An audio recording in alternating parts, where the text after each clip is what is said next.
I am talking tonight about the importance of confronting the past and about the importance of true and accurate storytelling when it comes to Britain's colonial history, and specifically Britain's colonial history when it comes to slavery.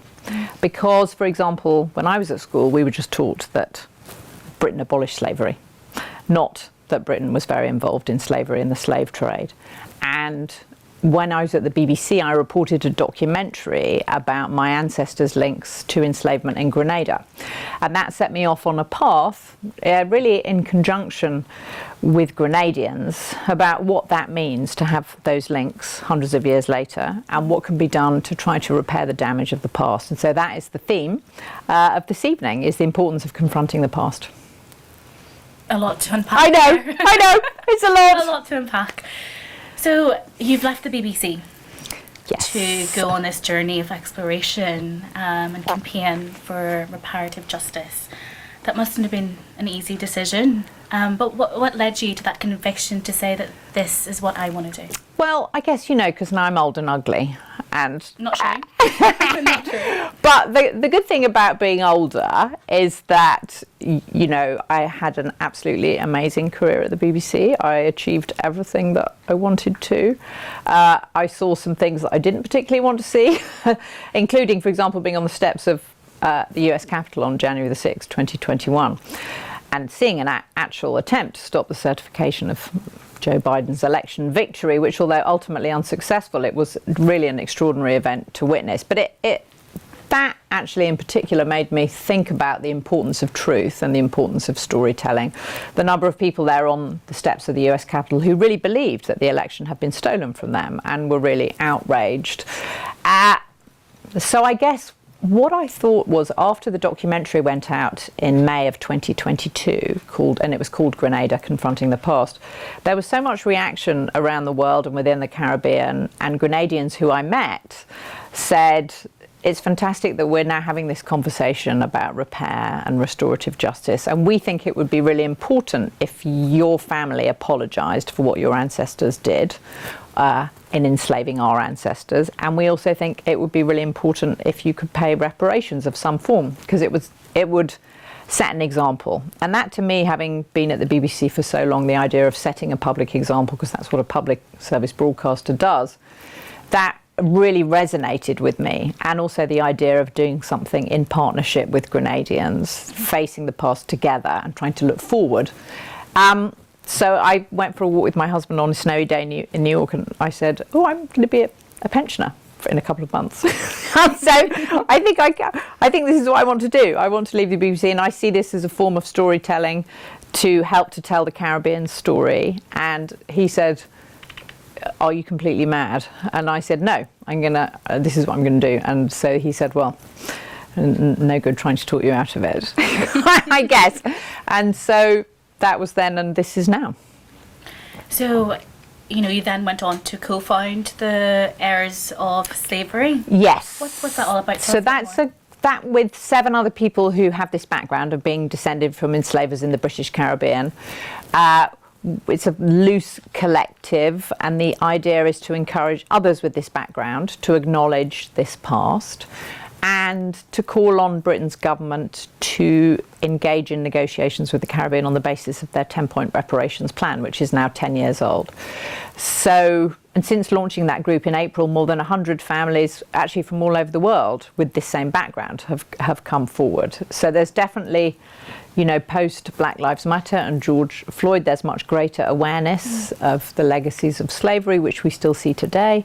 And people don't necessarily know what to do about it, but they want to talk about it. So your family name, Trevelyan, tell us what the history that you found out was about. What did you find out? Well, essentially the University College London database, which was set up in 2013 and went public then, it's a database of all of the compensation that was paid to Britain's slave owners when slavery was abolished in 1834. If you can imagine that, it wasn't compensation that was paid to the enslaved. It was paid to the slave owners for the loss of what was termed their property, because that was how those things were seen 190 years ago. And so armed with that information, in a sense, about that inequality. You can see in the database that the Trevelyan family claimed compensation for the loss of more than 1,200 enslaved Africans that they regarded as their property.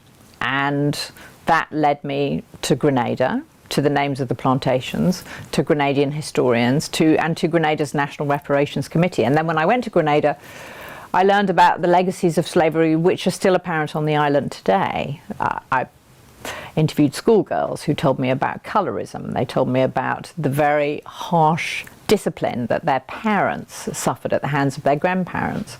I learned that there's an epidemic of obesity, hypertension, diabetes in the Caribbean, and this is at least partly linked to a poor diet that historically is linked to slavery. And then there's just the lack of investment in the Caribbean's infrastructure, in health and in education. So there were so many things that I learned as a result of that it just set me down a path. So going back just a couple of points back, you go to Grenada, you're exploring this. I did watch your documentary actually, and I found it very interesting, and I have to applaud you for addressing such a difficult and sensitive subject. What I found interesting was sort of the reception that you got. You have people on one side that were saying, well, you've personally donated £100,000. That's not enough. For sure. On the other side, you've got people saying, well, Laura, this happened ages ago. Your ancestors did it. You have nothing to do with this. But why are you pursuing this? So it was mixed. You opened a can of worms there. How do you feel about this reception? For sure. Well, I think, as with any controversial and sensitive subject, you can't expect that there'll be one view, and you can't expect, especially as you say, when it is really a can of worms. But I guess what I would say is that Britain's prosperity in the 19th century, and to some extent today, even though I know people don't feel it in Britain, with the cost of living crisis, with inflation being high, with the recession, but nonetheless Britain is a G7 country. It's one of the wealthiest in the world, even though times are tough at the moment. And that wealth historically is at least partly based on the money that flowed into this country from slavery. The Caribbean was left with absolutely nothing at emancipation, with just legacies of poverty, of illiteracy, of lack of economic development. So the different levels that you have today of the Caribbean being here and Britain being here, it is related to the past. And so much as we might not like to acknowledge that fact, it is nonetheless a fact. And it's also a shared history. Britain's history and the Caribbean's history are linked, and Africa's history. And I think for societies to be healthy, they must acknowledge what has gone before so that one can look forward together. And I think that's, to me, what has been really exciting about working with Grenadians, is that in Grenada everyone has been like, well, where have you been, you descendants of enslavers? We've been waiting for you. So now let's have this conversation and let's move forward together. So in that sense, I think it isn't just about looking back, it's about looking forward. I have to say, I was in a way jealous and in admiration of you knowing your family history. I think that, Do you know yours? Good question. So I do know a wee bit, but nowhere near as much as I should know. It's not solid. And I would say that that's the same for many African families, and a lot of the families in Grenada, no solid understanding of the roots, and they can't trace back exactly where they come from, because that's been erased through slavery and colonisation, for example. So do you think there's an appreciation then for those things like generational trauma and conditioning that have resulted from slavery? When you say, do I think there's an appreciation, do you mean amongst the general populace of the United Kingdom? No. I mean, and you would be better placed to answer that question than me. Do you think there is? I don't think there is. No, I don't think there is at all. And that's because of what we're taught, or what we were taught, or what my generation was taught. I do think it's changing now. I do think that the generation that's coming up, my children's generation, the generation that will be below you, will be better educated. And I think that's part of the pushback. This, what are you doing breaking up the past? This is 100 years ago, nothing to do with me. I think The best illustration of the lack of understanding about Britain's colonial history and how it's linked to the present is actually the Windrush scandal. The fact is that after the war, so many people came from the West Indies to Britain to rebuild Britain, seeking work, and that was because there were no opportunities in the West Indies, and this was the mother country because of the link to colonialism.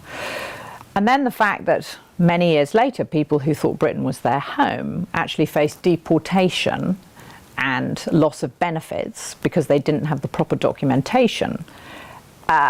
The horror of that, and the fact that people don't really appreciate that the Windrush generation, that in itself is a legacy of slavery. The fact that people had to come here because there were no opportunities in the West Indies, because of the situation at emancipation.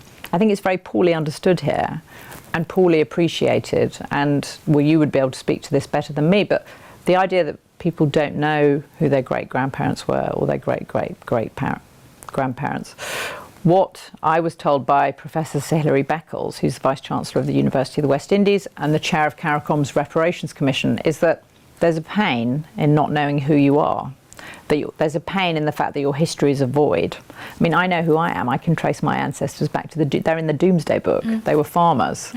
But that isn't the case, as you've said, for yourself. So as a country, and I'm both American and British, so I think this applies to both countries, how can we move forward together if we can't acknowledge what happened and how that's painful for so many? So with regards to reparations then, I'm going to challenge you a wee bit and say, is that something that you can put a price on for things like that? Well, no, because how can you put a monetary value on the loss of people's freedom, the loss of lives, the number of children that died? It's almost impossible. I mean, there have been attempts, but a figure can't sum up the loss of humanity. And one of the things that I'm trying to argue for this evening in this speech is that historical records, the Caribbean's endangered historical archives, that it would be a reparatory measure for Britain's government to invest in digitising those archives, putting them online with historical interpretation, because it's a joint history of Britain and the Caribbean. And that would be a service to all of those who want to know more about their ancestors and can't necessarily afford to go to Jamaica or Barbados and go to an archive which anyway is closed because it's a paper archive, there's climate change. These archives are threatened in so many ways. So I think just the simple, I hope it's relatively uncontroversial to want to preserve paper records and digitise them when it's a shared history.